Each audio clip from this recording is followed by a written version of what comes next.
Magandang araw sa inyo mga boss, mga paps, mga sir, mga ma'am. Today ay meron tayong i-unbox. Meron akong dumating na parcel dito. I-unbox natin to. Tapos ikakabit ko sa motor ko. So tara, very basic lang yung unboxing natin kasi walang table akong katabi. So sa sahig na lang.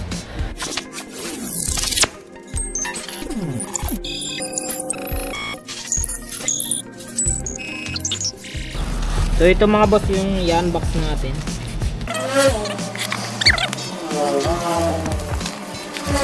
So ayan mga boss, ang laman nito, ayan, pangalan pa lang, professional shifter. Smoke lang yung brand, no? Di kasi natin afford yung SPD, masyadong mahal.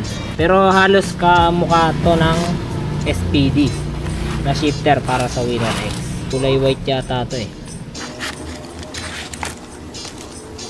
Ayan, so meron tayong sticker, reflectorized. Ayan, dalawa. Tapos ito, may QR siya sa likod. Tapos may nakasulat. Ayan, galing siya sa Smoke Moto Philippines. Tapos ito yung kanyang guide. So nakasulat dito, ayan o, single set footrest for Honda RSX. Pasok naman to sa Winner X. Tapos ito na yung pinaka shifter.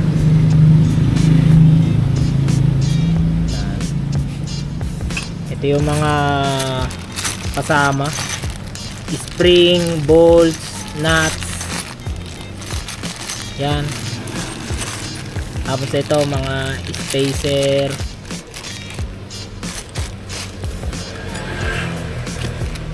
Meron din siyang kasamang axle.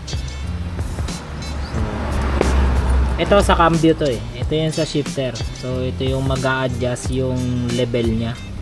Ito naman yung tapakan. Tapos foot peg. Ayan. Ito yung foot peg. Dalawa yan.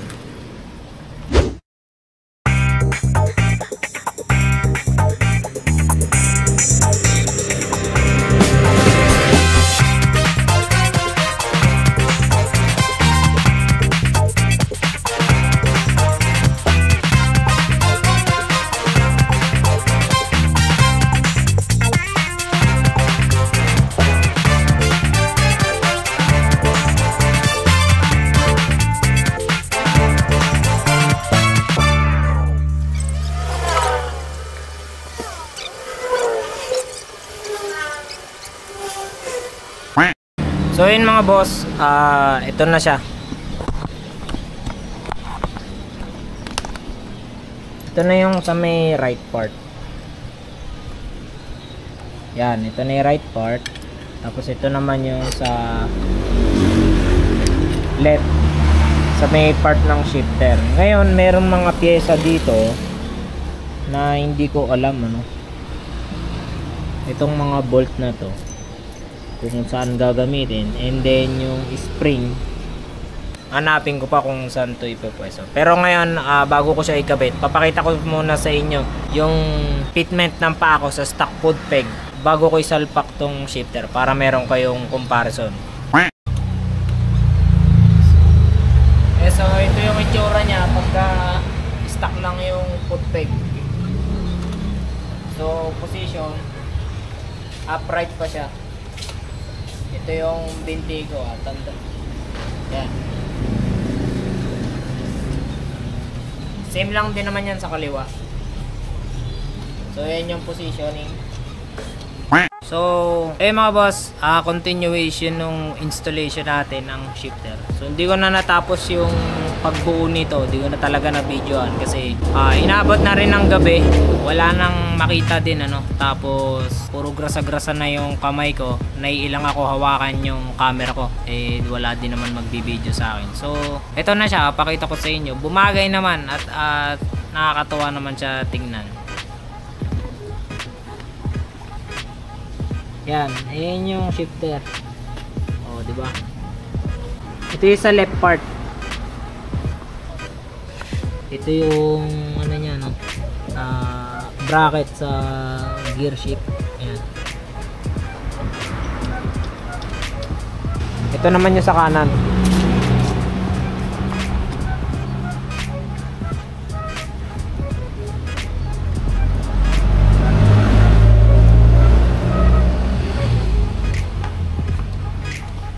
So bumagay siya talaga tingnan kasi yung design ng shifter is sumabay dito sa cover, yung cover na yan, kaya pa ganun siya.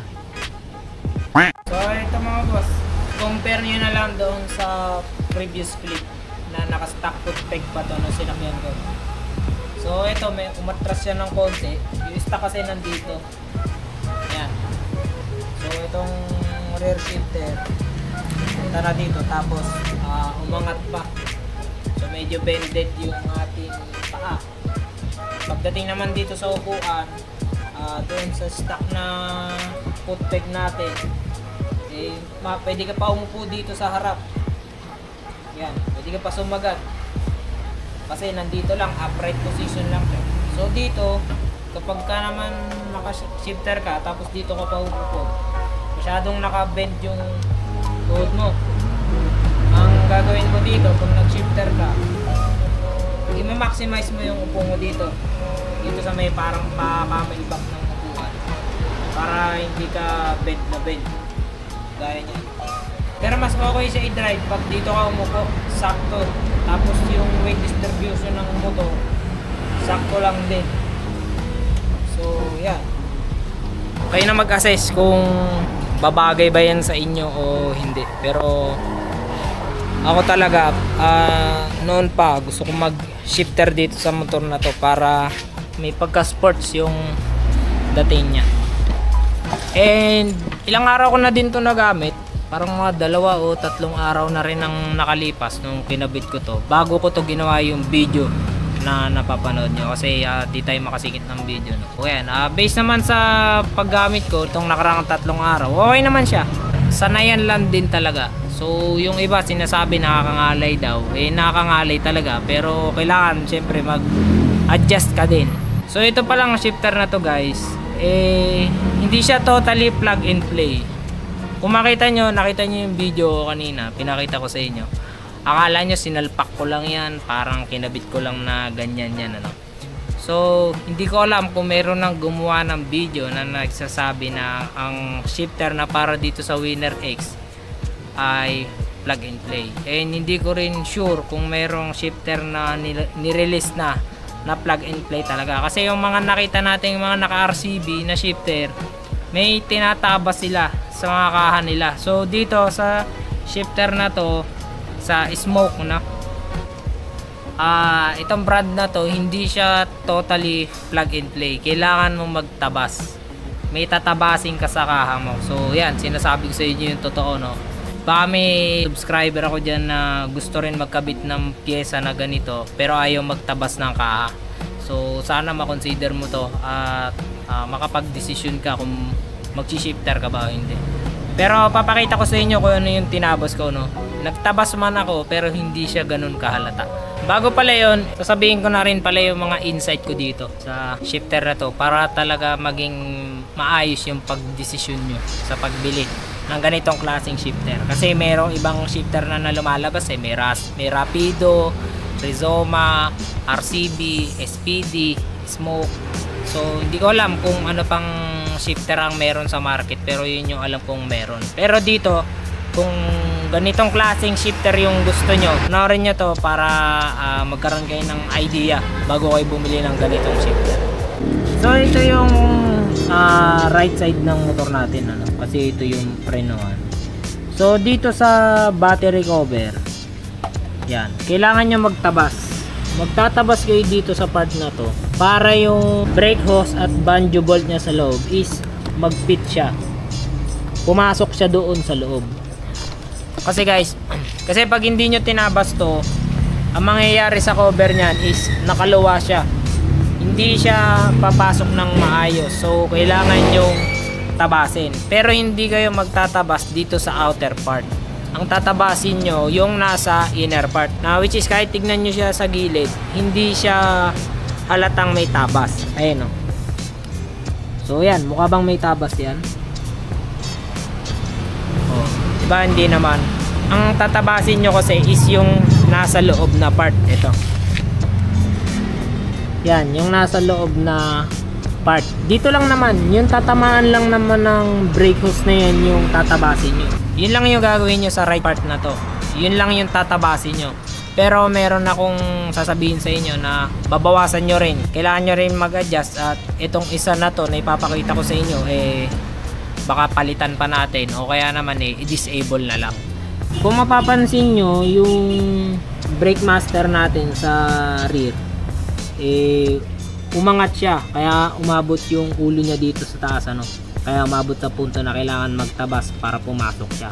Pero yung pitting yan, okay yan. So dito nakikita nyo itong hose na to para sa reservoir ng brake fluid natin. Ayun, nakabaluktot siya. Yan, nakabaluktot.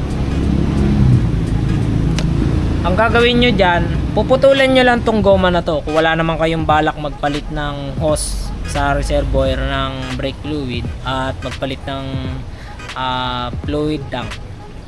Puputulan nyo lang tong goma na to. Yan, babawasan nyo lang siya para hindi siya nakabaluktot na ganyan. Babawasan nyo siya ng sasakto lang dito para yung position niya is nakaganon lang. So yung isa naman is yung brake light switch. So hindi ko masyado mapakita sa inyo kasi nasa back part na siya. Ito siya, andito siya sa likod ng parang espada na yan. So ito. So yung brake light ko, naka-hold na lang yung ilaw niya. Para mamatay siya, 'di ba? Let's say inapakan ko 'to. Preno tayo, inapakan ko. Yung brake light switch niya, gagana yan, mag-activate yan. Kaya lang, once nabitawan nga yung pedal, hindi na namamatay yung ilaw. Nakailaw na siya. Naka-steady na yung ilaw niya. Ngayon, para mamatay yung ilaw niya, baga parang kakambyuhin mo rin yung pedal na to. Itataas mo ng kanan paa mo para mamatay yung ilaw. Hindi na siya makuha sa adjustment kasi sagad na ginawa ko na lahat yung pwede kong gawin. Ginawa ko na yung pag-adjust na pwede kong adjust na gawin. Wala, nag-hold talaga. So ang bala ko dito gawin, hindi ko na pagaganahin yung brake light switch dito sa likod. Kasi sa Winner X naman, sa paggamit ko nito, bawat preno ko kasama yung harap. Yung sa harap kasi natin, iba yung gawa ng brake switch nya. Talagang may pitik, kung naririnig nyo yan. Yan. So dito kasi sa brake lever sa harap, konting piga lang niyan, nag-activate yan. So ganun yung niya, yung response niya sa brake light. Hindi siya nag-hold, basta tumunog yon, mag-activate yung ilaw. Pagka naman binitawan mo, mamamatay yan. Dito naman tayo sa left part, which is sa shifter. Dito sa shifter, slight problem lang yung meron tayo yan, kasi magtatabas lang tayo dito. Tabas na naman. So hindi, yun talaga, kailangan mo magtabas. Kung titingnan nyo kasi dito, parang pasok na pasok talaga siya, pero kailangan mo magtabas. Pag-isipan nyo kung magsi-shifter ba kayo kung ganitong klaseng shifter ba yung ikakabit nyo sa motor nyo, okay lang naman sa inyo magtabas ng kaha, tabas kayo. Pero kung ayaw nyo, hanap muna kayo ng ibang shifter, hanap muna kayo ng review na ibang klase ng shifter kung kailangan bang magtabas. Pero ito, yung tabas dito medyo mahaba-haba. Papakita ko sa inyo. Ayan, nakakita nyo to, yung part na to, yung padiretso nya is pumasok na dito sa loob. Ayan, ito yung tinabas natin. Medyo mahaba yung tinabas natin, parang ganyan kahaba. Ang tatabasin nyo lang naman is yung kadugtong nito. Ito, meron pa kasing pag ganun yan, may papasok pang plastic na gano'n. Yun na kasi yung tatamaan nito. So ang ginawa ko, yung loob na lang na yun yung tinabas ko, hindi na yung labas. Kung tutuusin, medyo nabawasan yung looks nung shifter natin dito kasi nakubera ng plastic yung CNC. Pero hindi ako nagtabas dyan. Ang tinabas ko yun sa loob. Kasi ang gusto ko lang naman is pumasok yung CNC doon sa kaha, hindi yung lumuwa talaga yung CNC. Kasi kung tatabasin ko mismo itong cover na to, papangit na siya tignan, halatang tinabas yung kaha.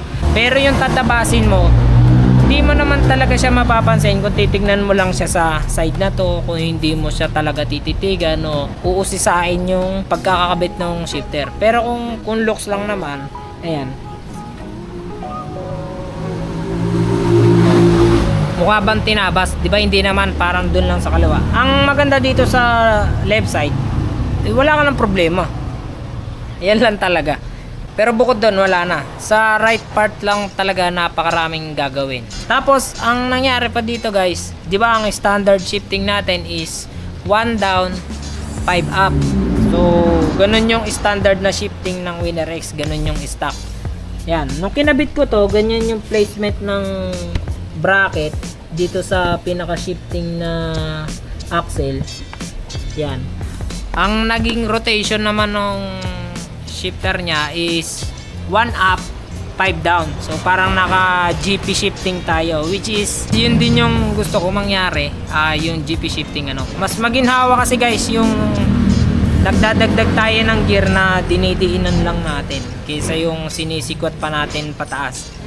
So yung mga boss, nakita nyo naman yung pagkakaiba pag nakasakay ako dito sa Winner X ko na naka stock foot peg tapos naka shifter. Nasa sa inyo na lang yan kung magpapalit din ba kayo ng ganitong klaseng shifter o hindi. So yun lang mga boss, sa mga hindi pa nagsusubscribe yan, subscribe na kayo. So yun lang mga boss, kita-kitsa lang tayo sa susunod na vlog.